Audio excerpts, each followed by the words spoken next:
কুহেলিকার চাদরে মুড়ানো নিস্তব্ধ নিশীথ, হাড় কাঁপানো শীতে জনজীবন স্থবির। শীতের দরুণে রাত বাড়ার সাথে সাথে জনজীবন ঢলে পড়ে নিদ্রাপুরীতে। রাত্রি গভীর, ঘুমে বিঘ্ন সৃষ্টি হচ্ছে দিব্যর। একে তো ডিভানে শুয়ে আরাম মতো ঘুমানো দেয়, পা দুটো টানটান করা যাচ্ছে না। জ্বরসর হয়ে গটিয়ে শোবার অভ্যাস না থাকায় বেচারা বেজায় বেকায়দায় পড়েছে। তার উপরে বেশি সমস্যা হচ্ছে সিঙ্গেল কম্বলে শীত যাচ্ছে না। শুয়ে শুয়ে একবার এপাশ তো ওপাশ করছে। রাত্রির দীর্ঘ প্রহর এভাবে কাটিয়ে অবশেষে হার মেনে উঠে বসে দিব্য। অবচেতন মন আওড়ায়, না, এভাবে শান্তি মতো ঘুমানো দেয়। বেড ছাড়া সাধের ঘুমটা মাটি হবে কনফার্ম। ভাবতে ভাবতে উঠে বেডের দিকে পা বাড়ায়। ওদিকে কমফোর্ট গায়ে জড়িয়ে প্রশান্তির সহিত ঘুমুচ্ছে নীতি।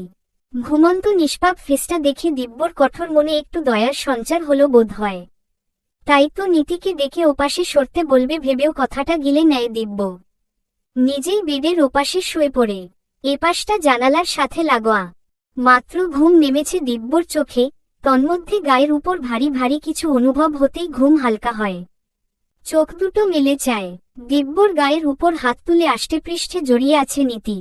দিব্যর অস্বস্তি প্লাস রাগ হল, তবে ঘুমের মধ্যে ভেবে রাগটা একটু মিলিয়ে পড়ল। বিরক্তিকর মুখাবয়ব করে নিজের থেকে নীতিকে সরিয়ে দিয়ে আরেকটু দূরত্ব বজায় রেখে ওপাশটা ঘেঁষে শোয়। ঘুমের ঘোরে নীতি ফের দিব্যর গা ঘেঁষে শোয়। ঘুমের অতল গহ্বরে তলিয়ে থাকা দিব্যর ঘুম পাতলা হয় শেষ রাত্রিতে। পাশ ঘুরতে নিয়ে যেন চিপায় পড়ে। চোখ খুলে মস্তিষ্ক সচল হতেই একপাশে নীতিকে গা ঘেঁষে অপর পাশে দেওয়াল দেখে দপ করে মেজাজটা চটল। রাগে ফোঁস করে নিঃশ্বাস ফেলে ঝট করে উঠে বসে আকাশ পাতাল কাঁপিয়ে চেঁচিয়ে উঠল, নীতি, হোয়াটস দ্য প্রবলেম? দিব্যর কর্কশ বজ্রকণ্ঠে ঘুমের মধ্যে ধরফরিয়ে উঠে বসে নীতি। হাতের উল্টো পাশ দিয়ে চোখ ডলতে ডলতে চাইল। দিব্য দাঁত কটমট করে করা চাউনিতে চেয়ে হাত নাড়িয়ে দেখিয়ে বলল, ওপাশে দুজন মানুষের শোবার জায়গা রেখে আমাকে তো বেডের একপাশে চিপায় ফেলেছিস। মনে হচ্ছে একদম পুরান ঢাকার গলির চিপায় পড়েছি। নীতি ঘুমু ঘুমু চোখে নির্বোধের মতন খানিকক্ষণ ফ্যালফ্যাল করে চেয়ে রইল। মস্তিষ্ক সজাগ হতেই দিব্যকে বেডে দেখে এলিয়েন দেখার মতো চমকায়। চোখ দুটো রসগোল্লার আকার করে বিস্মিত কণ্ঠে বলল, তো তুমি এখানে, আমার পাশে, কি করছো শুনি? নীতির কথা শুনে আকাশ থেকে পড়ার মতো অবাক হয় দিব্য। আচমকা মুখ ফসকে বেরোয়, কিছুই করিনি, বরং শুরু থেকেই তুই জ্বালিয়ে যাচ্ছিস। প্রত্যুত্তরে জোরটা নিয়ে প্রশ্ন ছুড়ে নীতি, কিভাবে? দিব্য দাঁত কিরমিরিয়ে বলল, একটু আগেই তো বললাম, ওপাশে ভূত প্রেতের জন্য জায়গা রেখে আমাকে পুরান ঢাকার গলির চিপায় ফেলেছিস। না পারছিলাম সরতে নড়তে, না তো পাশ ফিরতে। নীতি বড় করে হামি দেয়। গা ছাড়া ভাবে ভেঙচি কেটে বলল, ইয়া আল্লাহ, রাত বিরাতে এই জন্য এত চিল্লাচিল্লি করছো? বাড়িতে চোর ডাকাত পড়লেও তো মানুষ এত রাতে এমন চিল্লাচিল্লি করে না। যত সব, ঘুমটা দিলে তো ভেঙে। সবে একটা স্বপ্ন দেখছিলাম। থেমে দেওয়াল ঘড়ির দিকে তাকায়। ডিম লাইটের আলোয় সময়টা পরখ করে। তীব্র আফসোসের সুরে বলে, শুনেছি ভোর রাতের স্বপ্ন সত্যি হয়। ধ্যাতো, ভাল লাগে না। মিষ্টি একটা রোমান্টিক স্বপ্ন দেখছিলাম। সহ্য হলো না তো তোমার। অমনি ভিলেনগিরি করে ছাড়লে। স্বপ্নটা ভেঙে দিলে, কিসিং সিনটা পূর্ণতা পেল না। নীতি মুখটা ভারী করে ঠোঁট উল্টে রইল। দিব্য আহাম্মক বনে চাইল। পরপর সম্বিত ফিরে রাগে ফোঁস করে নিঃশ্বাস ফেলে বলল, উফ, তোকে কি সাধে আমি অ্যালার্জি বলি? পুরো ইরিটেট গার্ল। একটা কথা বললে, পিছনে হাজারটা আজাইরা বকবকানি ধরিস। ও মাই গড, এই অ্যালার্জিকে সারা জীবন সহ্য করব কি করে? নীতি মুখটা শক্ত করে কপাল কুঁচকে চাইল। হাত দুটো বুকে ভাঁজ করে ভাব নিয়ে বলল, তোমার কোনো একটা ভালো কাজের ফল আমি। জীবনে একটা হলেও ভালো কাজ করেছিলে মেবি। সেই জন্য আমার মতো মিষ্টি দেখতে, ভালো মনের, সর্বগুণ সম্পূর্ণ একটা মেয়ে জুটেছে। তাছাড়া তোমার যে বদমেজাজ একটা কচুপাতাও জুটত না। কোনো এক পুণ্যের জন্য আমাকে বেটার হাফ হিসেবে পেয়েছ। এই জন্য তো তোমার উচিত আমাকে পেয়ে ধন্য ধন্য করা, জীবন সার্থক বলা। নীতির একনাগারে বলা কথাগুলো শুনে দিব্যর বদনখানিতে থাকা বিরক্তিকর ছাট নিমিষেই মাত্রা ছাড়ায়। সাথে দিব্যর চাহনি অতিষ্ঠ হয়। কড়া চাহনিতে চেয়ে বালিশটা দু হাতে তুলে নীতির পাশে ছুঁড়ে ফেলে দিব্য। চোখ পাকিয়ে দাঁতে দাঁত চেপে বলল, হয়েছে হয়েছে হয়েছে তোর নিজের গুণগান করা। শেষ হলে শুয়ে পড়। নিজে না ঘুমালেও আমাকে অন্তত ঘুমুতে দে এবার। ওই যে বালিশ দিয়ে সীমারেখা টেনে দিলাম। বালিশের এপাশটা তোর, ওপাশটা আমার, আর আল্লাহর ওয়াস্তে মুখটা একটু বন্ধ রাখো। কথা শেষ করে সেকেন্ড সময় ব্যয় করে না দিব্য, এক নিমিষেই নীতিকে ডিঙিয়ে কর্নারে চলে আসে। নীতি বিড়বিড় করে দিব্যর 14 গোষ্ঠী উদ্ধার করতে থাকে। দিব্য কমফোর্ট টেনে মাথাটা ঢেকে নেয়। নীতি মুখ বাঁকিয়ে উল্টোদিক হয়ে শুয়ে পড়ে। পূর্ব আকাশে উকি দিচ্ছে সূর্যিমামা। রাতের অন্ধকার শেষে সূচনা হয়েছে নতুন দিনের।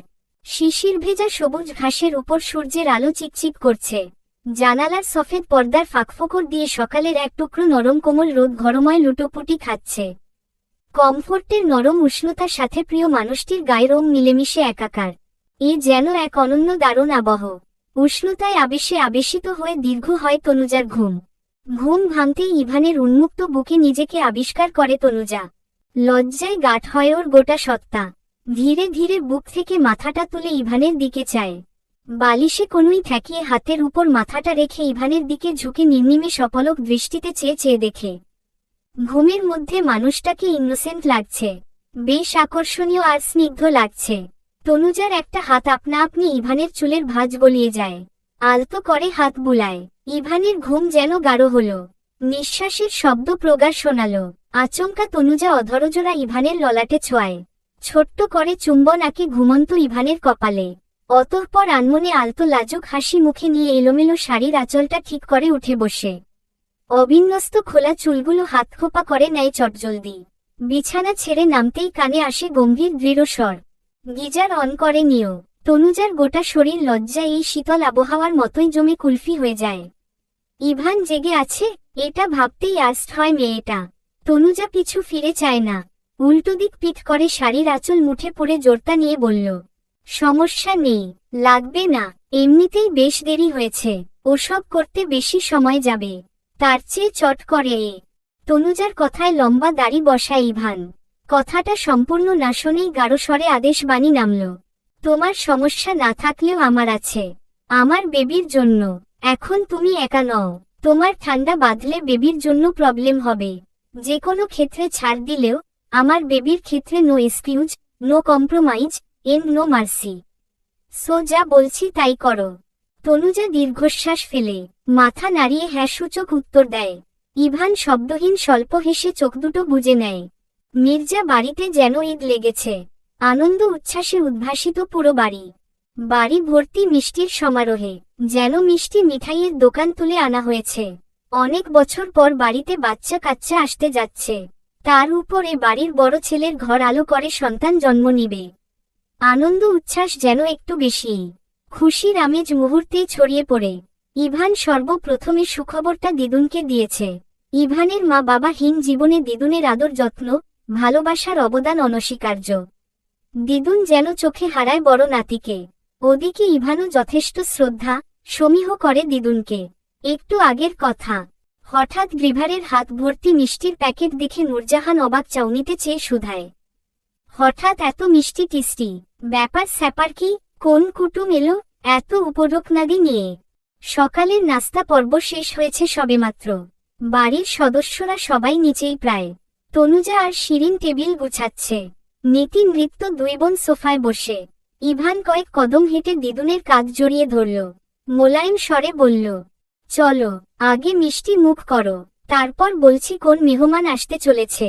বৃদ্ধা বুঝল না, কপালে কিঞ্চিত ভাঁজ ফেলে প্রশ্নাত্মক চোখে চাইল। ইভান স্মিত হেসে তনুজাকে ডাকল, তনুজা একটা মিষ্টির প্যাকেট নিয়ে এসো।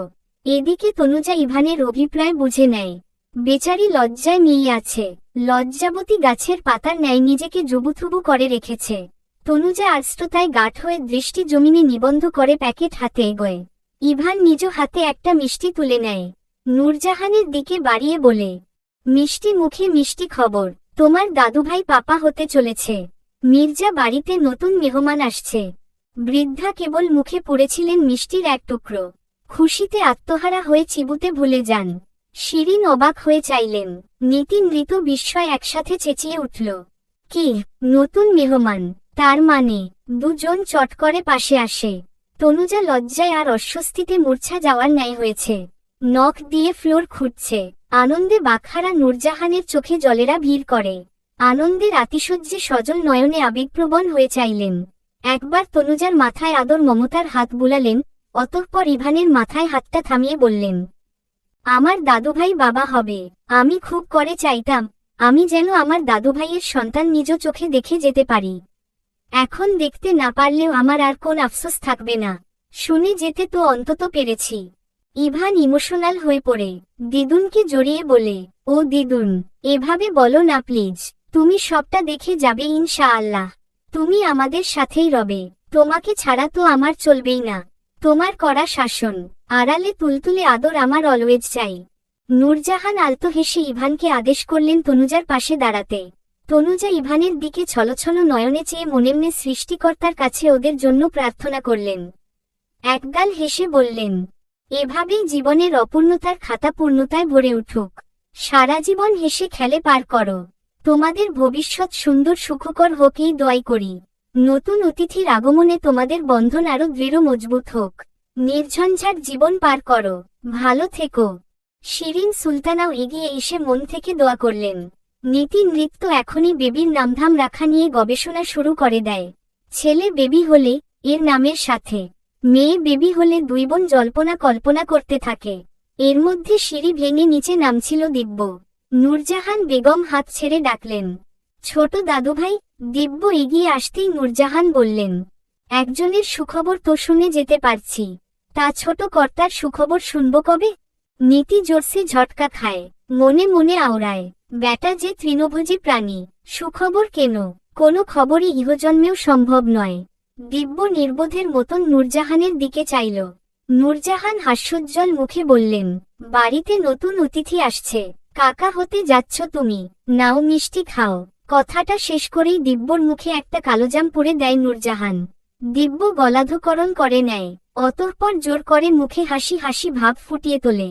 পরপর ইভানের দিকে হাত বাড়িয়ে বলে, কনগ্রাচুলেশন। ইভান হাত মিলিয়ে বলে, থ্যাঙ্কস।